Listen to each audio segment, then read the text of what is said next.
Cops and other law enforcement people of Reddit, what were some cases you worked on that made you think, even if for a moment, that something supernatural or paranormal was going on?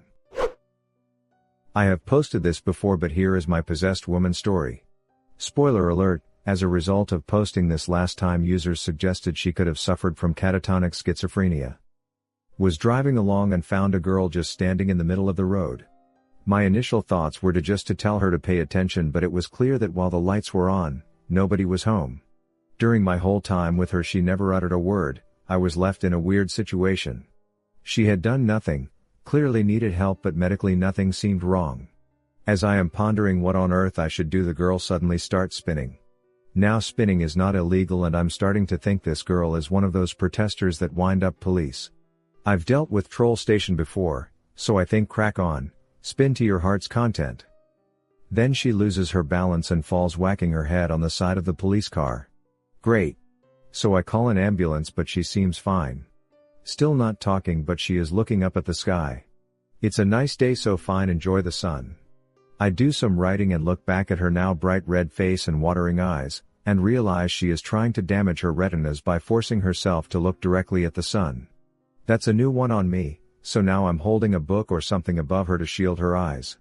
Ambulance arrives and we get to hospital, and now she has forgotten how to walk. Now I'm 99% sure she is a wind-up merchant, but I get her a wheelchair.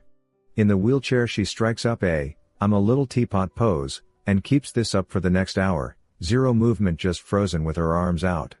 So I now have 3 potential situations. 1. She is pretending to be frozen in time. 2. She is suffering from a mental health issue. 3. She has been possessed. By now I'm convinced it's the latter, but I section her and leave her with professionals. A week later I call the hospital and they tell me she is still frozen. Former EMT, firefighter here. One night we got a call to do a wellness check on someone who dialed 911 but didn't respond to the operator. We pull up to the address and the house looks perfectly quaint, and a little old lady greets us at the door. We asked her if she knew who placed the call, but she told us that she lived alone since her husband died. We barely got back to the station before a call comes in again, same address as before. So we drive back out, talk to the old lady again, then leave again. And just as we get back to the station, same call, same address, no response. We drive out there again, believing that the old lady must have been confused. But this time when we pulled into the driveway, the old lady wasn't at the door to greet us.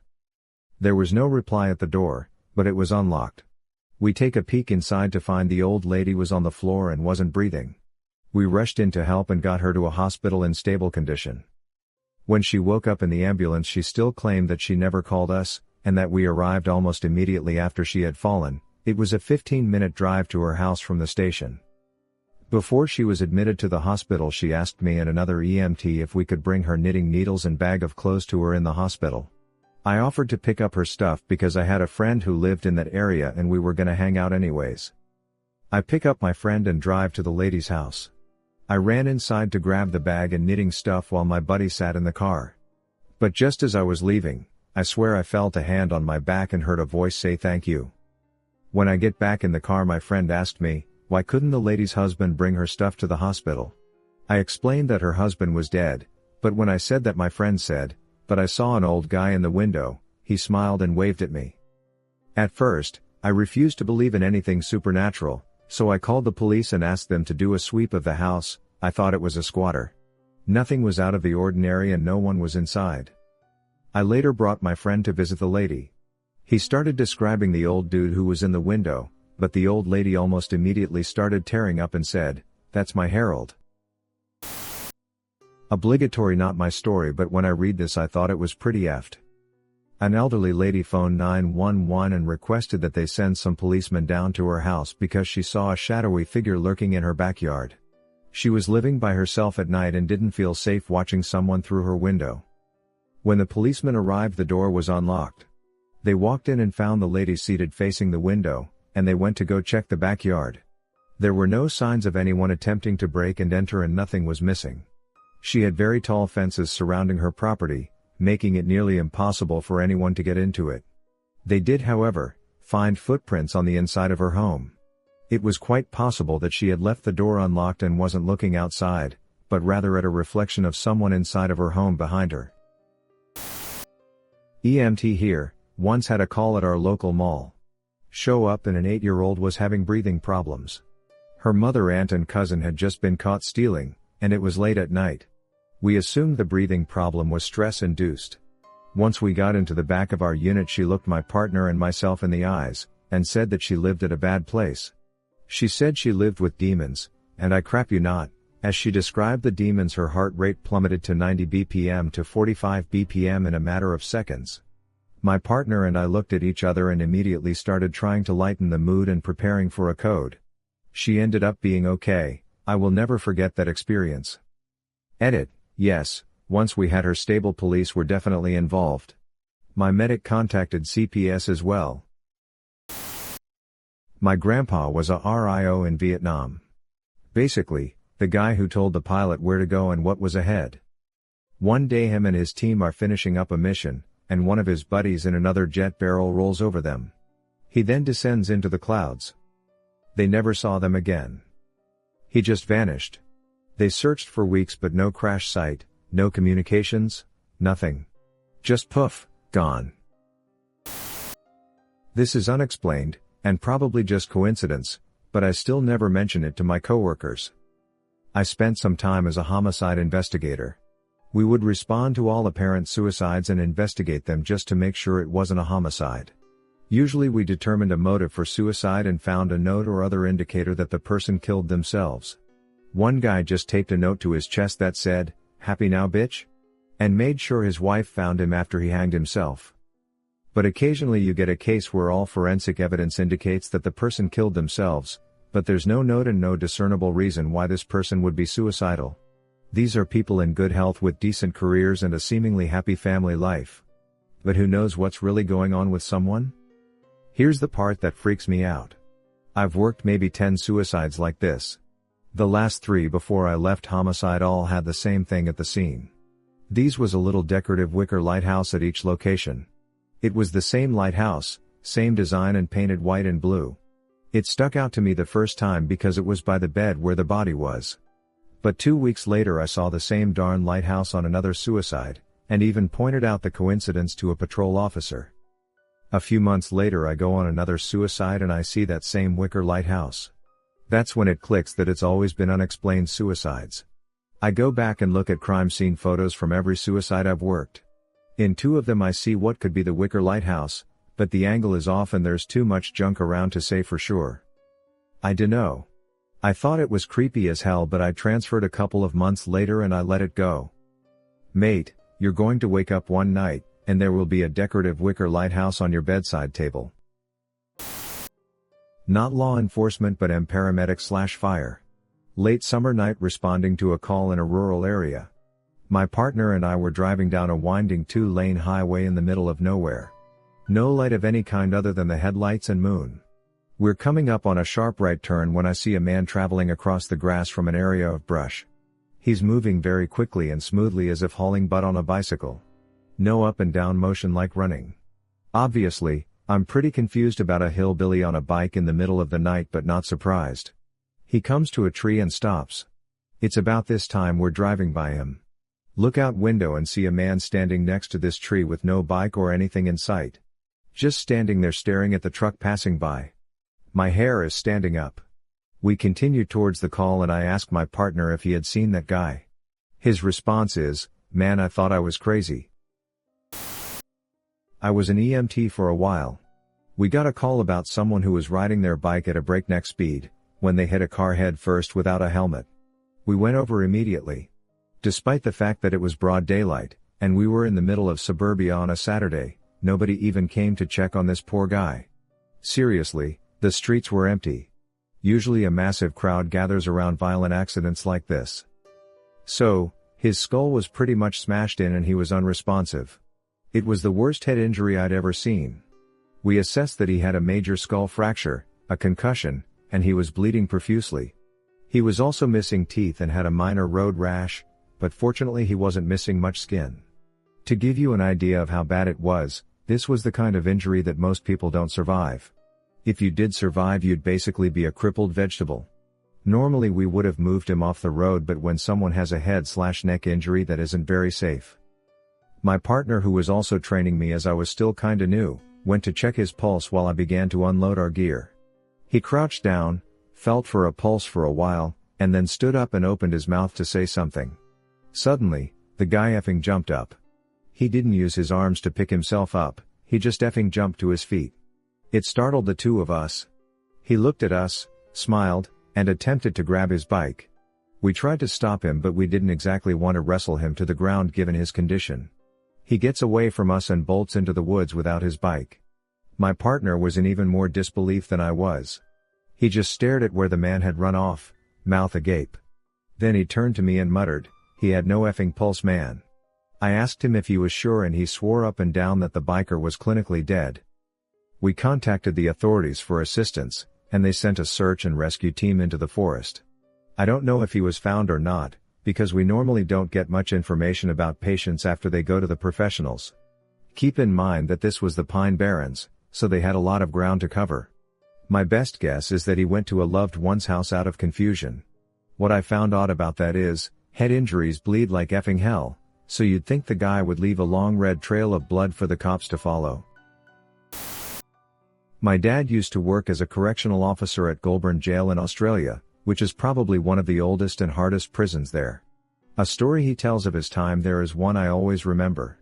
He said that the whole place was creepy anyway, not helped by some of the inmates at the time, including the notorious Ivan Milat, on which Wolf Creek is based. Anyway, first thing he noticed was that dogs would outright refuse to enter the prison. He said they couldn't get them past the gate no matter how hard they tried. But the creepiest occurrence was one night when they heard the sound of running booted footsteps. Everyone was in their cell, so they couldn't figure out what was causing it. Next thing, all the doors of the open and unoccupied cells on the top floor were banged shut, one after the other with loud clangs. Then they see the source of the running noise. Now Dad swears this is what he and his colleague, so he has another witness, saw.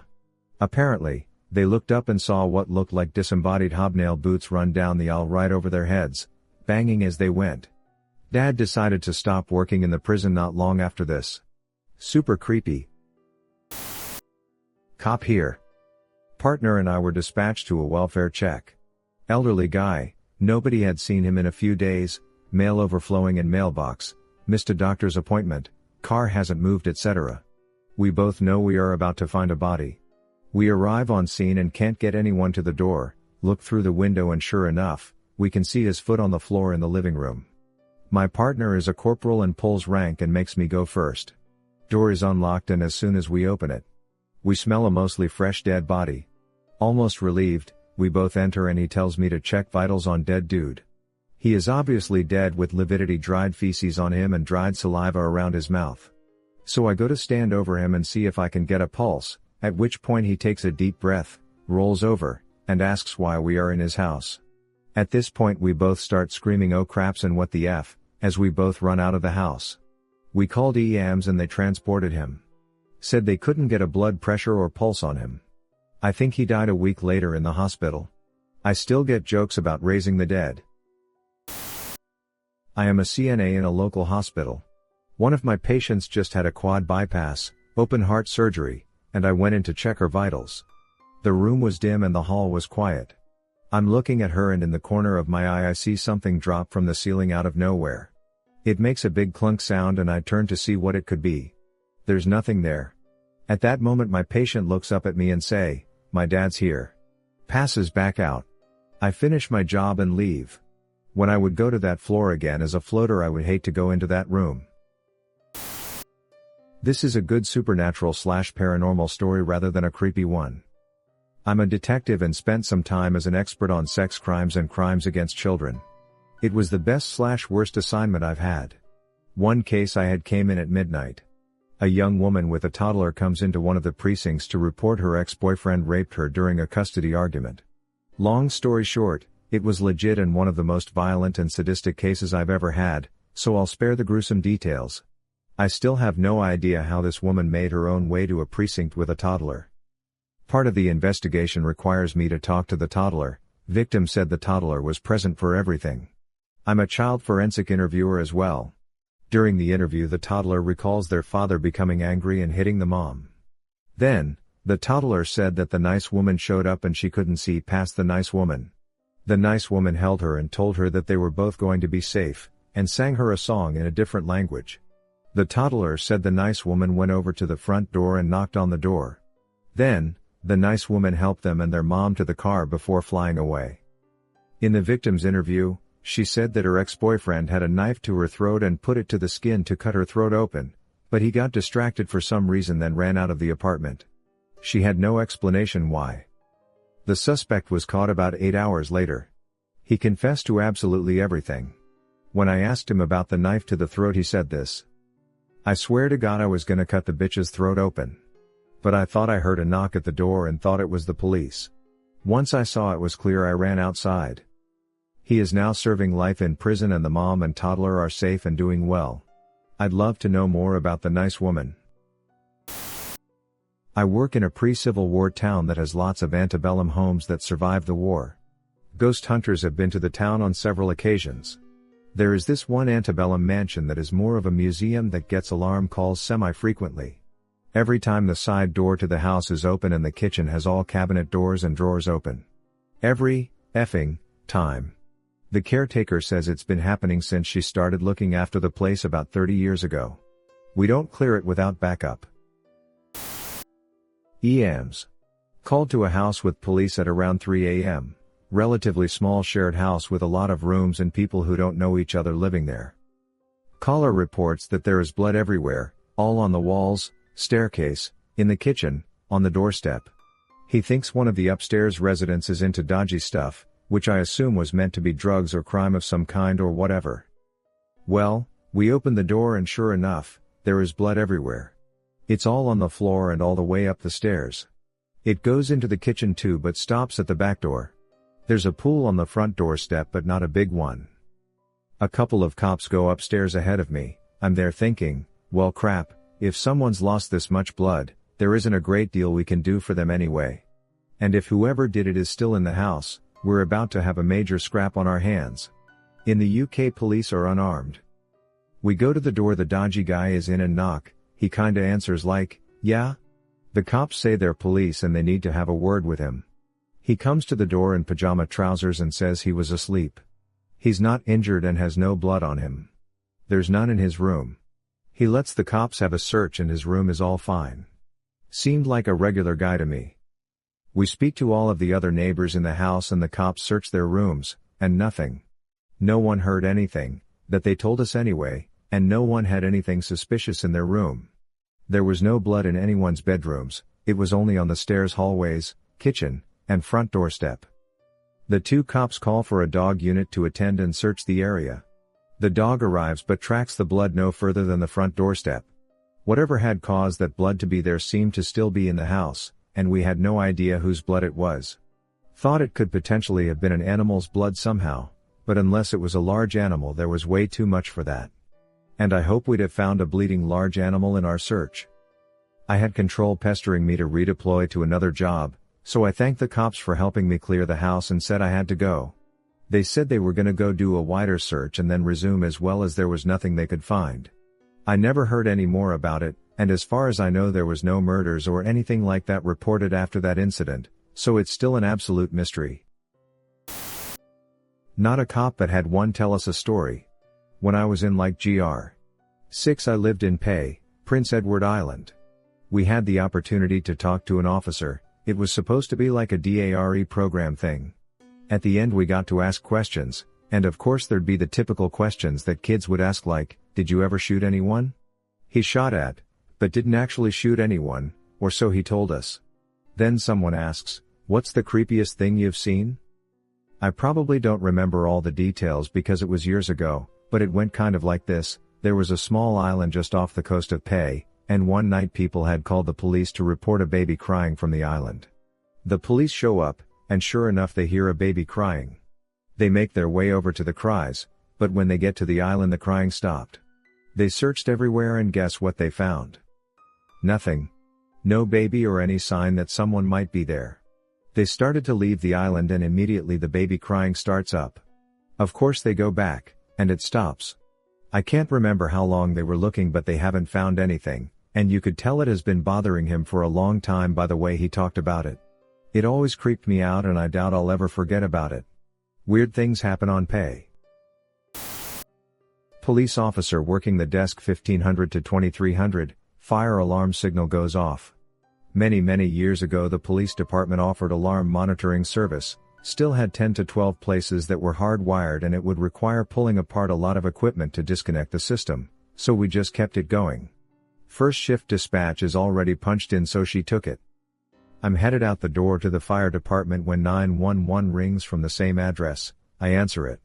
No one in the other end, assumed they barely got to call before passing out. I bolt out the back door, hop in a squad car, radio in the 911 call on channel 3 that both police/fire can hear, and that I'm going directly to the house. Arrive just as another unit shows up. No signs of smoke. No sign of anything. Older woman comes walking up the street pushing a wheelchair with an elderly lady, her mother. They live there and just went out for an early evening stroll before dinner.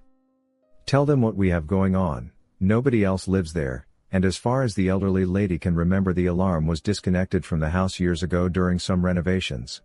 They don't have any alarm system either, just a couple of smoke/fire detectors. We do a walk around the house, get to the back door off the kitchen, and you can clearly see and smell gas. We turned off the gas at the main, set up some fans to air it out, and find a cracked gas line going to the oven. Daughter said she spilled some coffee she was making for their walk and had to move the oven a few inches to clean. Probably broke the line pushing the oven back in. Nothing else in the house is disturbed and both phones are on the hook. Fire chief shows up about 15 minutes into the call. He goes over to the two ladies and gives them both a hug. He's nearly in tears. The elderly lady in the wheelchair, her husband was the fire chief 60+ years ago for our department. The daughter, her husband passed away a few years ago. He was also a member of our department. Never believed in ghosts or spirits, but that call made me think maybe people who spend their lives doing good are allowed by some power to look over their loved ones every so often. Here's an odd one that I still have trouble believing today, and you physically had to be there to believe this. I was 19 and a volunteer EMT. We got a 911 dispatch call to a house that's been abandoned for well over 15 years. Police, fire and EM shows up. Police sweep the house and say it's clear. So EMs, myself and captain, go in. We go upstairs to the top floor of this farm out, and it's extremely cold. The temperature outside had to be 80 degrees Fahrenheit. Oddly enough, the windows were wide open. So I slam it shut. This window took some effort, being as old as it was, to close, and looking out at the fire truck and ambulance in clear view in the driveway. He asked me what the noise was, so I told him I just shut the window that was open. We checked crawl spaces, closets, basement, which also had an eerie feeling of death in. There were shackles on the pillar. I guess it was for farm animals when being butchered? At least that's what a firefighter told us. We then proceed outside and my captain says, "I thought you closed that window?" Looking up at it, I said I did. "Who opened it?" So I go back inside expecting someone to still be in there, and it was empty. So I simply closed the window once more, checked the window too to see if it's spring loaded and maybe I didn't close it properly. Nope, typical sliding window. So shut once again. I went downstairs and back out. The window is still shut. I looked up and saw a man in a plaid shirt put his hand to the window, and once I focused he was gone. But easily decipherable that it was a white male in late 50s with short black hair. So I thought nothing of it. It bothered me when I got bored and daydreamed. I began to do a little research on the property about who owns it and if anyone lived there. To my surprise, a friend of mine said his uncle lived there his whole life on the farm. He was the last one to pass away in the home. The uncle lived with his parents, which they passed years prior, also in home. So I asked my friend if he was late 50s, short black hair and died upstairs. His face dropped and he said yes. He passed away from diabetes. He did not take his insulin and was found dead by his brother a few days later. After that, I look into that window every day driving by, saying a prayer on my way to work.